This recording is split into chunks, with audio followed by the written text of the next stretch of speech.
It's the SWP Disciple. Just got my Monday Night Football fat back, just out of the gym, which is like a contradiction, but don't judge me. Just back from St. Louis, Missouri, in the wee hours of this morning. Actually, more like 11:20 or so. But by the time I caught the shuttle, got back to short-term parking, picked up my car, yada yada yada. It was like just after midnight, and of course I have no discipline, so I stayed up entirely too late, and then from like out of the frying pan into the fire, it was pretty busy and arduous at work today. To the extent that like even after I clocked out, I was still answering emails and handling stuff like well after hours, like an hour or hour and a half after I clocked out. Anyway, gym was good. About to put it back on with my Chinese food, but it got me thinking, right? So, you know, obviously NBA is in full swing.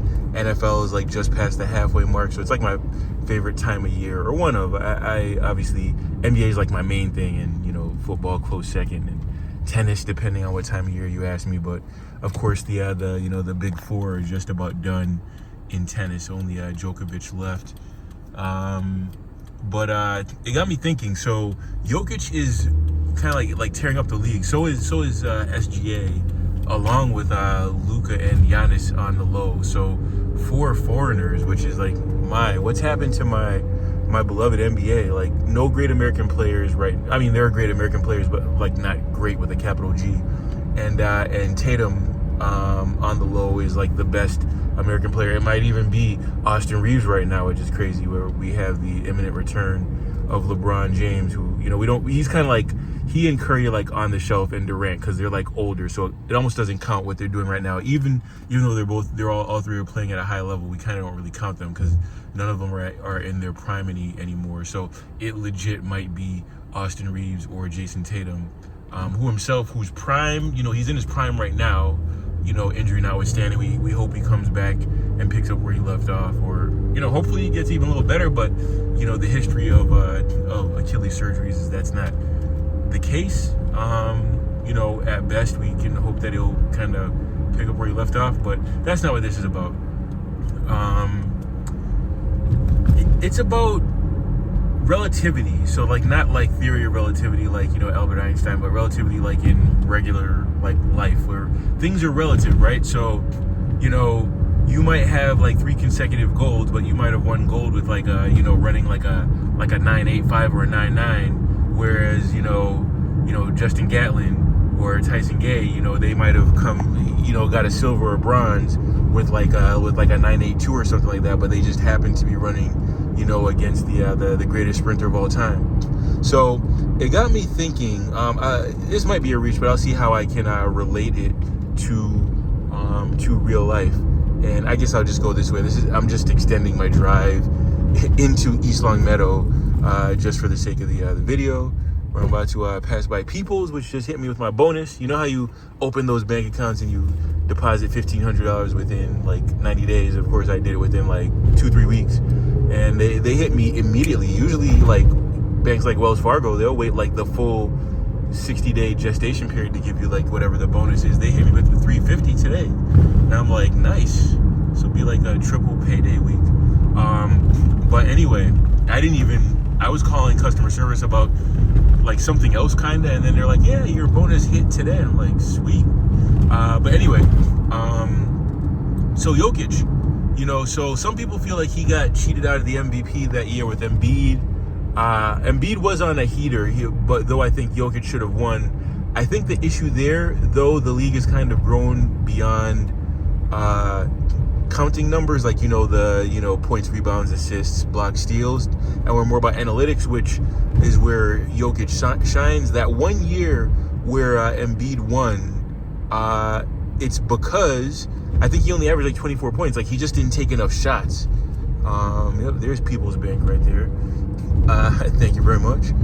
But his analytics were like off the chain. I think that was like his most, until this season, like his most efficient season, which is like, you know, on his headstone, so to speak, when he's retired. That's how he'll be Nikola Jokic will be remembered, or Nikola Jokic, though he's cranked up the volume in recent years as well. He started this year kind of experimenting, almost playing like a LeBron James, where you just kind of start slowly and then ramp it up, except that he ramped it up like in game like 7, and he's been on a heater lately.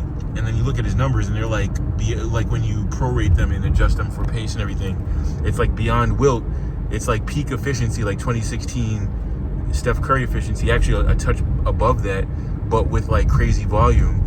And then we look back at it, and like he should have won over Embiid that year. I think what disguised how great he was, again, like I was saying, was the lack of volume, because for whatever reason he was just more, I guess, judicious with taking shots and stuff. And then ironically the next year he won, I believe, and then Embiid should have won the year after, but Jokic won because Embiid got injured and didn't play enough games. So I guess, it's like the old and I'm going somewhere with this. It's like with LeBron, people are like, oh, he only won 4 out of 10, and then when you look back at it, like, yes, he should have won in 2011.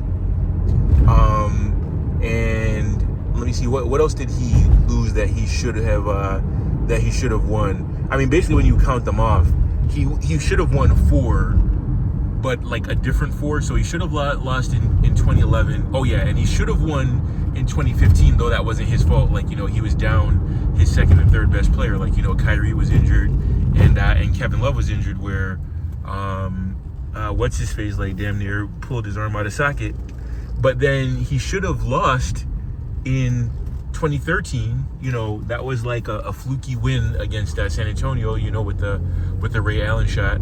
And then he should have lost in 2016, but like, injuries, suspensions, and then, LeBron, Kyrie played extremely well, but LeBron essentially played like the three best like consecutive games in the history of the NBA, like, games 5, 6, and 7. So it's still 4. He won 2 that he shouldn't have won, and then lost 2 that he shouldn't have lost.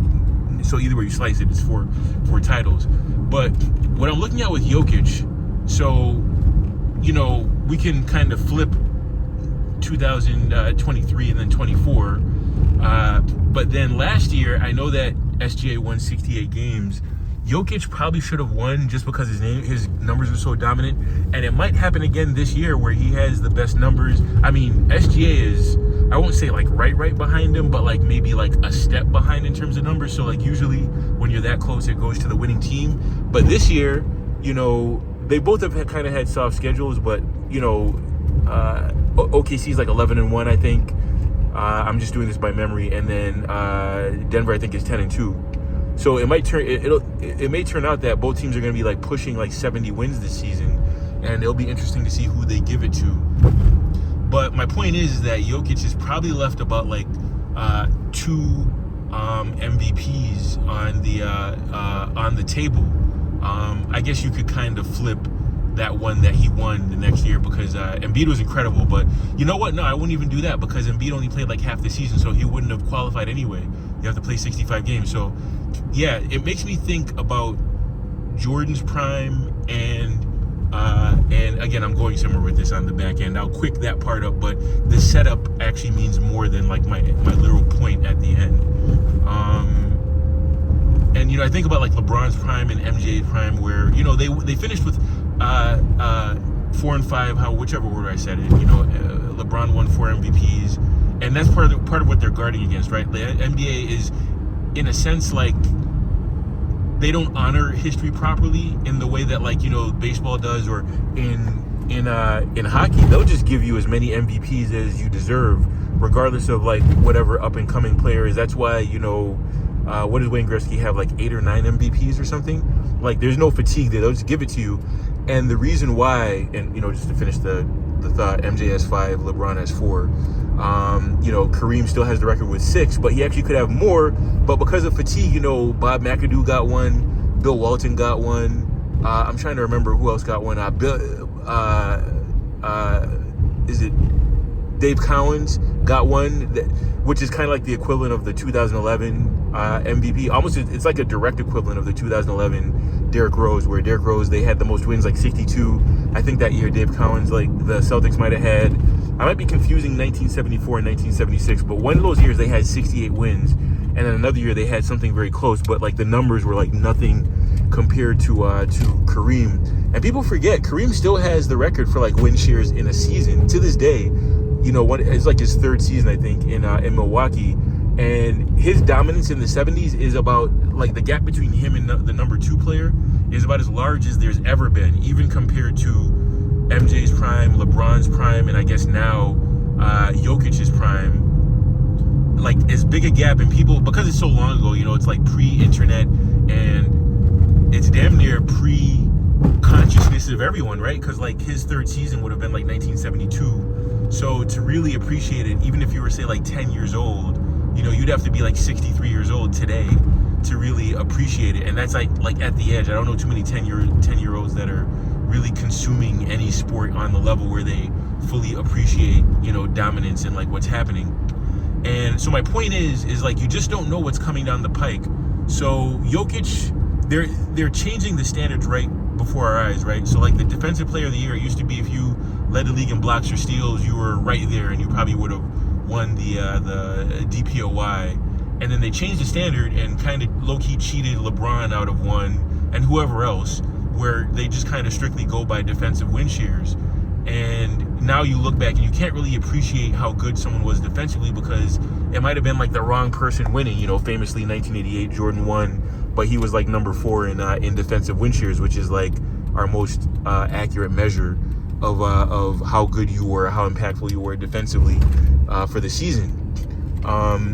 But yeah, so like, you know, it's not quite an idiom, but like one thing I like to say is you don't know what's coming around the corner. So an idiom is like something where it's like a saying means something, but like judging by face value, it doesn't quite make sense with what it means. Like, you know, break a leg, like, you know, means good luck, which is like the opposite.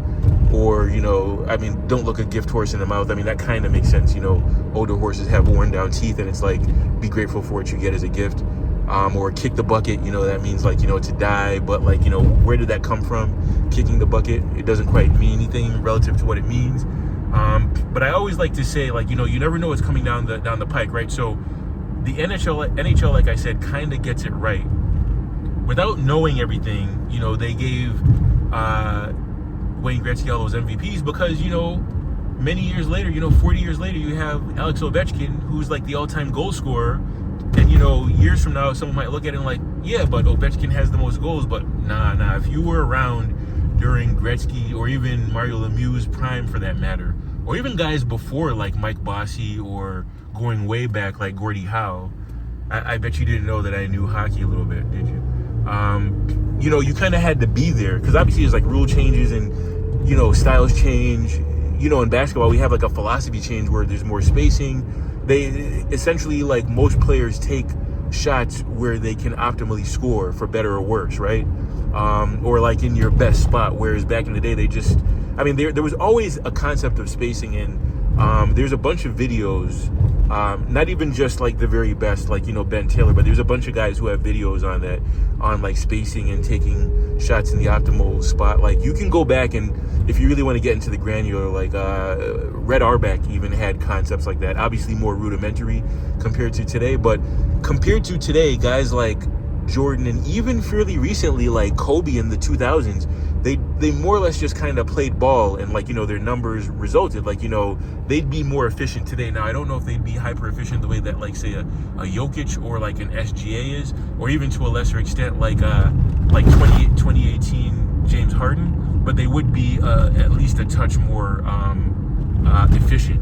Even in the late 2000s, like LeBron, he would be more efficient today when he was like, so it's like a shame. You see guys putting up LeBron-like numbers or maybe even a bit better, and I'm like, you're not better than 2009 LeBron, no way. But, you know, it is what it is. So that's why it's so important to give, you know, each dog his due, right? So you go back and, you know, LeBron's not winning any more MVP, so he's going to have 4, but there's going to be somebody who has more just because the philosophy changes or whatever. And it's like, you know, you look back, damn it, 2011, that should have been 5 in a row, right? You look at like And then it works the other way too. Like guys that were like runners up were, because that's like a feather in the cap too. Like one big stat for like say Larry Bird, like basically my favorite player ever. He won 3 MVPs, but he was like runner up like 4 times. That's like a big deal. And if you look at like MVP shares in the 80s, Larry Bird has like by far the most MVP shares in the 80s. I think he has like 2/3 of like all like first, second place shares, which is like a crazy record. If you stitch together Larry Bird's profile, you can see clearly that he's, the analytics don't love him as much today because guys are just more efficient today. But if you look at the profile of like MVP ballots, the amount of games that the Celtics won in the 80s, just, like box plus minus, things like that, you can clearly see that he's like one of the greatest players of all time, even though by modern statistics, like it won't bear out. But you can see, and the eye test shows it as well. So to bring it to today, as I like to always say, like you just never know what's coming around the corner, right? Because what's coming around the corner may color the way that you look at things. Oh, just to finish that thought, much like 2011 Derrick Rose, right? Kind of like one of the weaker MVPs. A lot of people like to talk about like the 2 MVPs by Steve Nash, which are kind of up there, in terms of like less strong MVPs. But then you got to remember, one of those years was like a relatively washed Shaq, and he was runner up. You look at 1992, Clyde Drexler, which not even close to his best season, and he was runner up in MVP. And there's a bunch of others like that. I've already bogged this down with like 16 minutes of setup, but you get what I'm saying. Life is just relative, so you can't look at it like, well, I medaled, or I got gold, or I got silver, and whereas there's going to be years where another person didn't medal, but they're actually better than guys who are gold medalists. So that brings me to now. So I have a situation that may be brewing, and it's like falling on my lap, and in a vacuum, it would be, fantastic, relatively fantastic. I'm a relatively normal guy, just regular guy, and my point is, like, that's kind of how life works, right? So it's not going to, and I'm talking, like romantically. Obviously, I'm kind of like in the middle of like a tumultuous part of life, like, with school, low key with work. Like my job's not in danger or anything like this. I don't think it is. But like, I could be doing more in life or whatever. But a lot of things, they kind of like dovetail together, and I gotta kind of like, go through my progressions, and it doesn't make sense to pursue like a slam bang job right now while still having school like hanging up in the air, and I gotta complete that. And then like, romantically, obviously I'm like still in the relative dumps about a previous situation, but I have a couple situations, but one in particular that's really emerged. And in any given year prior to 2020, when I met, what seems to be the love of my life, right? I would have like just leapt at it, that is, jumped at it. But because I'm in a hangover, I can't appreciate it properly. So, obviously the mind says one thing, the heart says another. And that's just kind of the way that I'll kind of like end with this point. That's like the way that life works, right? So, in my, I guess, greed or overzealous part of my lizard brain, what would snap me out of things is,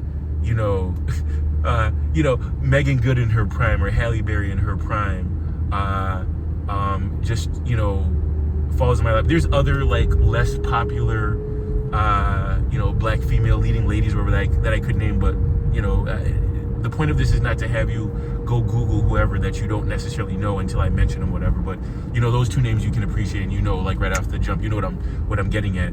Like, that's not gonna happen. And it could be argued that, like, all right, maybe I don't deserve that, right? I'm just a regular guy, right? I understand that that's reserved for, as my cousin likes to say, Willie Dynamite. Even though Willie Dynamite is probably gonna cheat on him or something like that. But like, I get it. That's just life, right? In life, it's gonna be, you are used to, and I don't think like this, but just for the purpose of the video, like, you had that 8, which is like your peak or whatever, like the best woman you ever dealt with or whatever.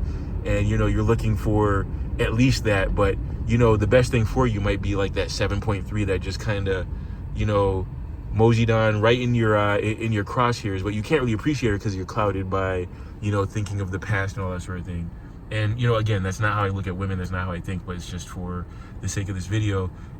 But you get the point, that may be falling in my lap right now. Obviously, I'm hoping beyond hope that things can be rekindled. As bad as it looks, as dour as things look right now, it may just be a pipe dream. Obviously, I'll update you as best I can. I don't want to give too many details right now, but yeah. So it's kind of like me talking to myself, but also maybe you can get something out of it. Like, you don't know what's coming, around the corner, and life is relative. It's all relative, and sometimes you have to be able to kind of jump between the juxtaposition of being able to compare things, but then also appreciate things in a vacuum. But anyway, St. Louis was, I was always like with people, so I couldn't really do much of the walk and talk video thing, that I love to do. I love to go for a solo walk. I wasn't really able to do that. I do have some video, but I'll see maybe if it makes sense to weave that in, but probably not. But St. Louis was great. I was there for 4 days. Probably spent too much money, but I had to use my Delta points because I was about to lose it by the end of this month. And yeah, it was a great trip, very informative trip in a life sense. St. Louis is interesting. It's funny, my friends there are like, yeah, nobody down here can dress, everybody's kind of hood. So picture like the worst parts of Springfield, but it's like a significantly larger city, and that's like everywhere. I might elaborate on that a little bit later because there's some value to it just in a economic sense or whatever, but it was great. If you know my Instagram, you already have seen some photos around town and saw me kind of trying to pose with my cigar and look cool or whatever. But yeah, had a great time. Anyway, I've yik-yacked for long enough. The Lord is faithful. Stay with me. God bless.